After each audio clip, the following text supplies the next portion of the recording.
My dad spent 15 years tending to the tree in our backyard. I just cut it down, and I don't think it was a tree. I don't know where else to turn. I can't talk to my mom about this. She's already a wreck. I can't talk to my dad because, well, he's the reason I'm writing this. I did something and I thought I was doing the right thing. I thought I was saving him. But now the house is filled with a silence that is so much worse than the screaming I wish I could hear. And I see the look in my father's eyes, and I know I've made a terrible, terrible mistake. I need help. I need someone to tell I need to do. We live in a nice house, the kind of place people move to when they want a family. A big yard, a picket fence, flower beds my mom fusses over. It was a normal, happy place to grow up. Until the tree. It all started about 15 years ago. I was 10. My dad came home from work one day absolutely buzzing with an energy I'd rarely seen. He was a quiet man, a decent man, worked a steady job in logistics, and his passions were small and manageable. He loved gardening.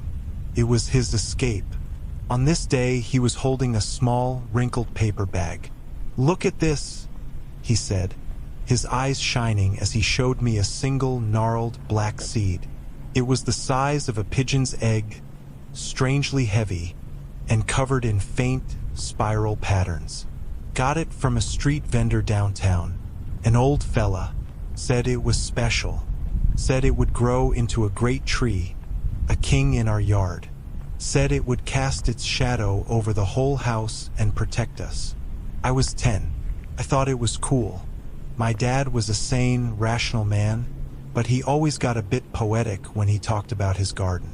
I just figured he was exaggerating to make his only kid excited. We planted it together in the center of the backyard. It was a good memory. One of the last purely good ones, I think. The tree grew, and it grew fast. Faster than any tree has a right to grow. Within a couple of years, it was already taller than me. My dad was ecstatic. He tended to it like it was some kind of deity. He built a small, neat wooden fence around its base, not to keep animals out, but it seemed to designate its space as sacred. No one else was allowed to water it.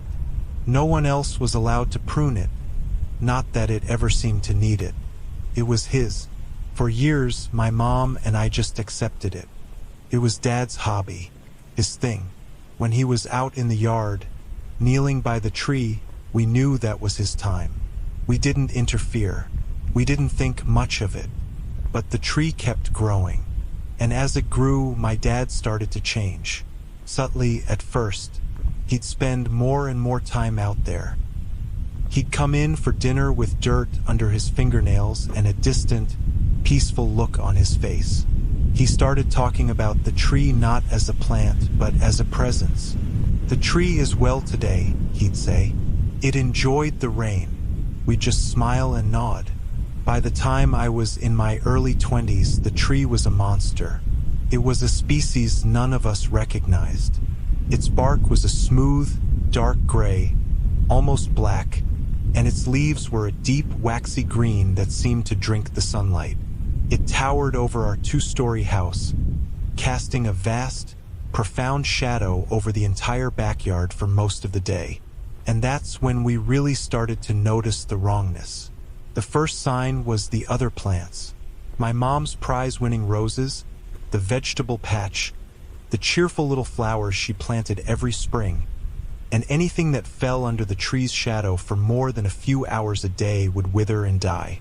The soil beneath it became barren, gray, and hard as rock. Then the animals. Birds stopped nesting in our yard. The squirrels that used to chase each other across the lawn vanished. Even our family dog, a golden retriever, would refuse to go into the backyard.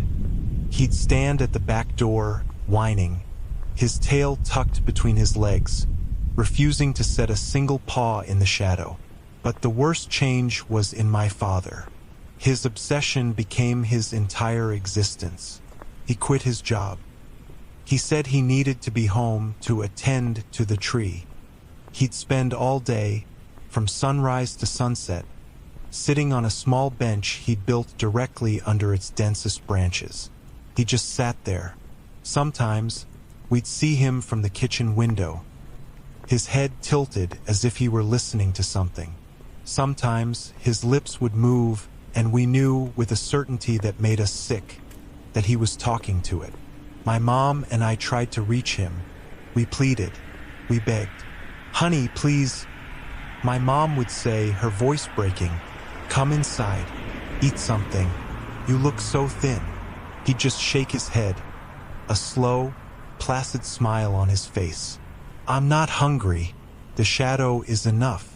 So peaceful here. Comforts me. It can comfort you, too, if you'd just come and sit with me." We never did. There was something about that shadow. It wasn't just a lack of light. Felt cold. Felt heavy. Felt hungry.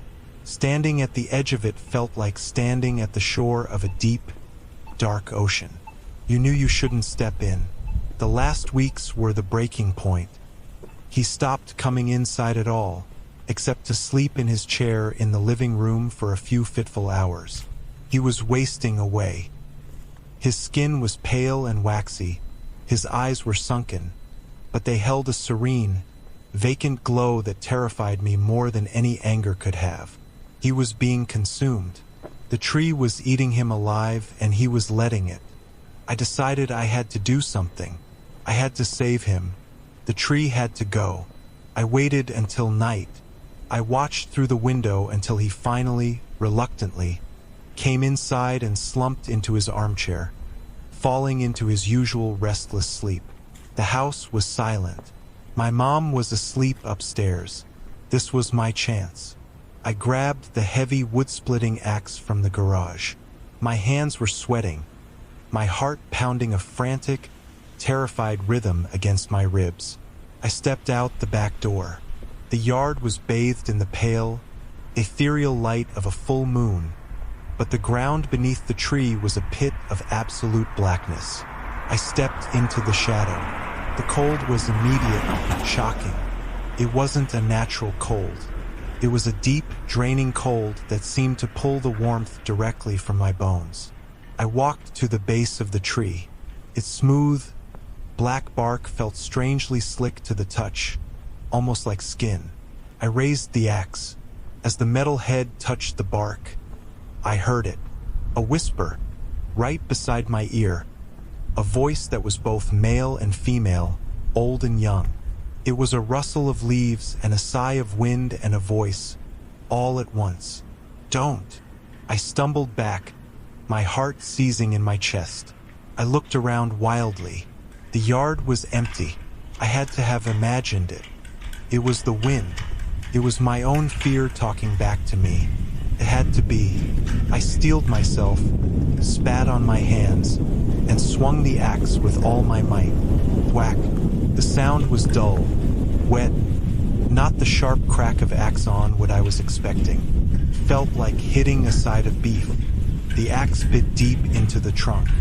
I wrenched it free, and a dark liquid, black in the moonlight, began to ooze from the gash. I ignored it.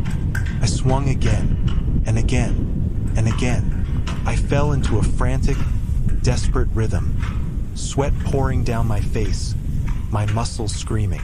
The wet, fleshy thud of the axe, the splatter of the dark sap, the deep, draining cold of the shadow. It was a nightmare.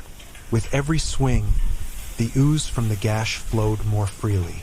The coppery, metallic smell of it filled the air. It was a smell I knew, a smell that had no business being here. It was the smell of blood. I touched the sticky liquid with my fingers, brought them to my nose. It was blood. Thick, dark, real blood. Panic, stark and absolute, seized me. I wanted to run.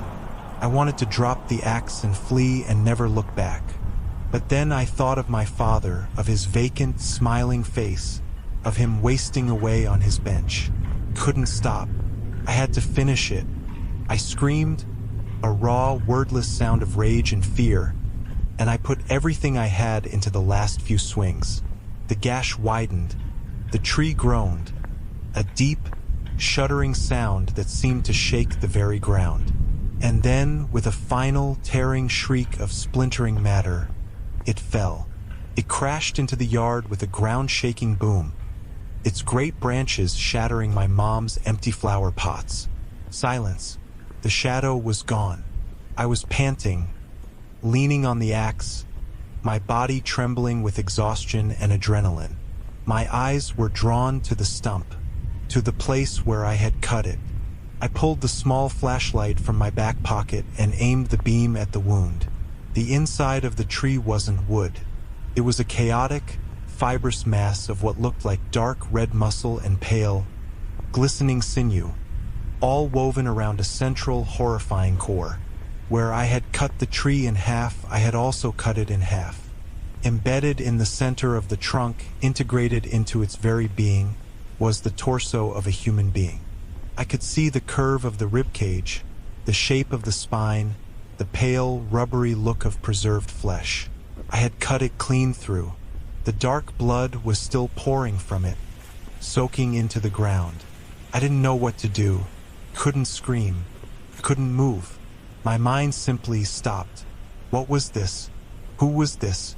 Was this what my father had been talking to? Burn it.